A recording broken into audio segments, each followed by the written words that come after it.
Selamat siang teman-teman semua. Saya Rafika Putri, relawan Odesa Indonesia. Saya merupakan mahasiswa agroteknologi di UIN Bandung. Saat ini saya sedang berada di Bukit Cemenyan yang berlokasi di sebelah utara kota Bandung. Kalau biasanya kita berkegiatan dengan sesama teman dan juga pengurus yang sudah dikenal, saat ini kita kedatangan tamu yang belum saya kenal. Tadi Pak Faiz bilang katanya ada temannya yang ingin berkegiatan di Odesa Indonesia. Nah, sekarang kita kenalan yuk dengan Ibu Nur Hikmah. Selamat siang Ibu. Siang, halo, salam kenal semuanya. Saya Rafika Putri, relawan di Odesa Indonesia. Nah, saya kan lihat biodata Ibu ya yang ada di internet dan juga di LinkedIn. Jadi saya melihat biodata Ibu itu wow, sangat keren sekali dan pengalamannya yang sangat bejibun. Ibu ini kan sebagai direktur di LSM Jakarta juga ya Bu ya. Mantan. Oh, mantan direktur juga. Ibu banyak pengalaman dalam pemberdayaan masyarakat. Menurut Ibu, bagaimana sih cara kita relawan, apalagi khususnya saya sebagai mahasiswa, untuk lebih maksimal dalam pemberdayaan masyarakat? Kalian udah super keren kok. Menurut saya, teman-teman sudah melakukan identifikasi terkait dengan kebutuhan lokal, di mana apa dan yang dibutuhkan oleh masyarakat di situ. Nah, apa yang sudah kalian lakukan itu menjadi modal dasar untuk merespon kebutuhan-kebutuhan mereka. Misalnya saya melihat di sini kan kondisinya ada lahan yang tidak tertanamin, ada masyarakat yang kurang paham dalam pola tanam dan pertanian. Odesa menjawab itu. Apa yang sudah kalian lakukan dengan sekolah tani, kemudian sekolah samin, pembagian bibit itu sudah tepat untuk merespon isu climate change, isu ketahanan pangan, dan isu-isu yang lainnya. Jadi pemberdayaan masyarakat di Odesa itu sudah tepat. Justru saya di sini untuk belajar dengan kalian bagaimana pemberdayaan itu dilakukan dan berdampak luas di masyarakat seperti yang kalian lakukan. Kan saya juga tahu katanya Ibu itu juga aktif dalam menyuarakan sesuatu ya Ibu. Nah, kalau menurut Ibu, dari sudut pandang aktivis, memandang kegiatan di Odesa ini seperti apa sih? Wah, keren banget pokoknya kalian anak-anak muda. Jadi anak-anak muda itu tidak selalu harus demo, angkat poster, dan lain sebagainya ya. Seperti yang kondisi sekarang itu perlu dan harus dilakukan. Tapi mungkin ada pembagian tugas kalian yang masih khawatir untuk masuk dalam barisan aksi mengkritisi kerja-kerja advokasi secara langsung, bisa melakukan kerja-kerja pemberdayaan seperti yang ada di Odesa saat ini dengan memberikan waktu untuk pemberdayaan masyarakat, mengabdi dengan masyarakat, menanyakan sebetulnya kenapa mereka tidak bisa mengolah lahannya, apa yang mereka butuhkan. Apakah skill atau bibit, dan kalian menjadi challenging untuk bisa menghubungkan bagaimana masyarakat kelas di bawah ini bisa growth, bisa tumbuh.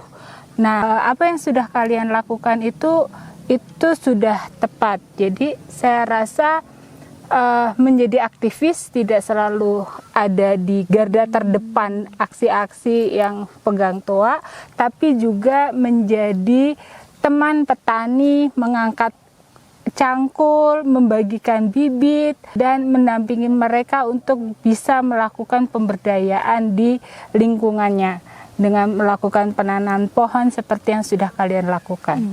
Kalian juga aktivis. Iya sih Bu, jadi saya juga lebih terbuka ya wawasannya karena yang di pikiran saya ini seorang penyuara aspirasi itu yang turun ke jalan, tapi ternyata kita juga bisa menjadi aktivis ya Bu dengan memberdayakan masyarakat yang ada di Cimenyan ini. Betul. Oke, kemudian kan kegiatan yang ada di Odesa ini pasti mengangkat isu lingkungan juga ya Ibu. Yeah. Menurut Ibu Hikmah ini kenapa sih isu lingkungan dan climate change ini dianggap merupakan isu yang sangat penting?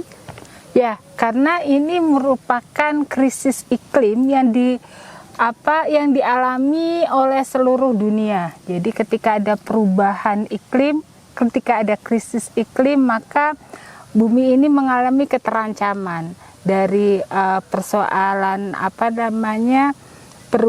perubahan-perubahan itu kan memiliki dampak ya terhadap pola tanam, terhadap kondisi iklim, banjir, tanah longsor dan lain sebagainya.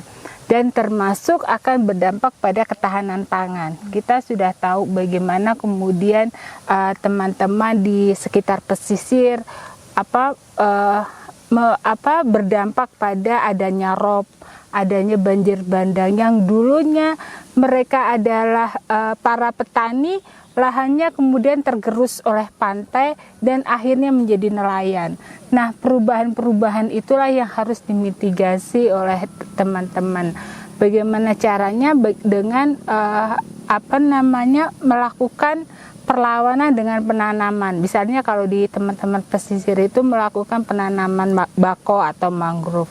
Nah, bagi kawannya ada di pegunungan, kalian bisa menanam kayu, sayur mayur dan lain sebagainya untuk ketahanan pangan. Jadi sebetulnya apa yang kalian lakukan sendiri adalah menjawab persoalan global juga terkait dengan krisis iklim dan ketahanan pangan itu. Baik, berarti kalau menurut Bu Hikmah ini yang kita lakukan ini sudah benar belum, Bu? Sudah dong, sudah benar dan keren sekali menurut saya. Oke, kalau menurut Ibu benar, gimana sih Bu cara memperluas kegiatan yang udah kami lakukan ini? Nah, kalian harus melakukan kampanye atau propaganda ke semua sektor bahwa ini isu penting. Kondisi untuk memperbaiki bukit-bukit kita yang kita bisa lihat ya, di sana masih kering, masih belum ada pohon. Kita bisa menanami itu dengan tanaman-tanaman produktif, tanaman kayu, tanaman buah, tanaman yang bisa menghasilkan dan bisa meningkatkan pertumbuhan ekonomi masyarakat sekitar. Jadi suarakan itu ke berbagai platform media sosial yang kalian punya, ajak semua orang untuk melakukan penanaman di sekitar lingkungan sini yang saya rasa masih banyak sekali kebutuhan untuk penghijauan. Itu yang perlu dioptimalkan sehingga semua orang memiliki kesadarannya sama dan mendukung inisiatif-inisiatif yang dilakukan oleh Odesa. Oke, jadi bisa memperluasnya juga lewat media sosial ya, Ibu? Betul. Oke, kemudian nih Ibu, saya mau curhat sedikit. Kan saya juga sebagai perempuan sama seperti Ibu nantinya akan bekerja lalu menikah ya, Bu. Nah, bagaimana sih nanti ketika saya sudah menikah dan bekerja tapi saya tuh masih ingin mengikuti kegiatan pemberdayaan sosial seperti sekarang ini? Kalian bisa aktif di lingkungan RT RW yang kalian ada. Sekarang ini kan di lingkungan-lingkungan terkecil, di Dasawisma, di PKK, di RT RW, kalian bisa menggerakkan perempuan-perempuan sekitar untuk melakukan penanaman penghijauan di pekarangannya, menanam sayur, menanam buah. Kalau tidak punya lahan, bisa menggunakan media tanam yang ada. Bisa digantung, bisa ditaruh pot, bisa ditaruh area-area lahan tidur yang itu nanti suatu saat itu bisa menghasilkan. Nah, misalnya di tempat saya itu ada ruang hijau bersama itu di Taman Pirus itu sampai kita punya pohon duren, pohon matoa dan lain sebagainya. Nah, itu kita tanam bareng-bareng. Jadi kawan-kawan bisa tetap bisa beraktivitas meskipun sudah menikah dengan aktif untuk menjadi kader-kader PKK, kader posyandu, dan penggerak masyarakat lainnya. Dimulai dari yang terkecil dulu, ya? Betul. Oke, sepertinya kalau kita ngobrol lebih panjang lagi tentang pemberdayaan masyarakat, videonya nggak cukup ya Bu, nanti durasinya sangat panjang. Jadi boleh nggak ya Ibu nanti sharing lebih lanjut tentang pemberdayaan masyarakat ini kita lakukan di Odesa lagi? Boleh banget. Oke. Mari Terima kita kasih ke banyak Ibu desa. atas Yuk. waktunya.